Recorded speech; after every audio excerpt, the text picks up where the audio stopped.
এই মুহূর্তের সবথেকে বড় খবর, হ্যাঁ এই মুহূর্তের সবথেকে বড় খবর, অনুব্রত মণ্ডলের জামিন আটকাতে এবার বড়সড় পদক্ষেপ করতে চলেছে ইডি। গত শুক্রবারেই দিল্লির রাইস অ্যাভিনিউ আদালত থেকে জামিন পান অনুব্রত মণ্ডল।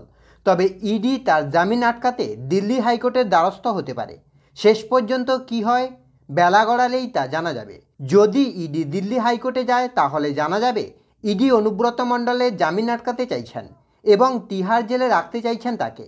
না হলে বিষয়টা সম্পূর্ণ পরিষ্কার। TV9 বাংলা সূত্রে জানা যাচ্ছে ইডি দিল্লি হাইকোর্টের দ্বারস্থ হতে পারে।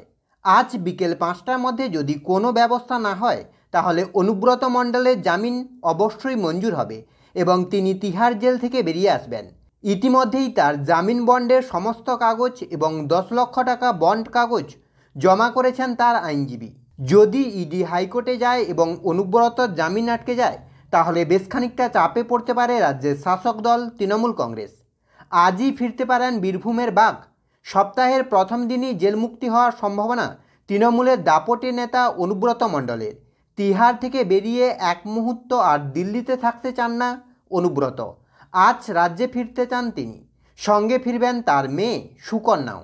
10 লক্ষ টাকার বন্ড ও হাজিরার বিভিন্ন শর্তে তাকে গরু পাচার মামলায় জামিন দেওয়া হয়েছে। শনিবারই জেল থেকে বেরোনোর কথা ছিল অনুব্রত মণ্ডলের, তবে অর্ডার কপি হাতে পেতে বিকেল হয়ে যাওয়ায় শনিবার জেল থেকে বেরোতে পারেননি অনুব্রত মণ্ডল। আজ তার মুক্তির সম্ভাবনা।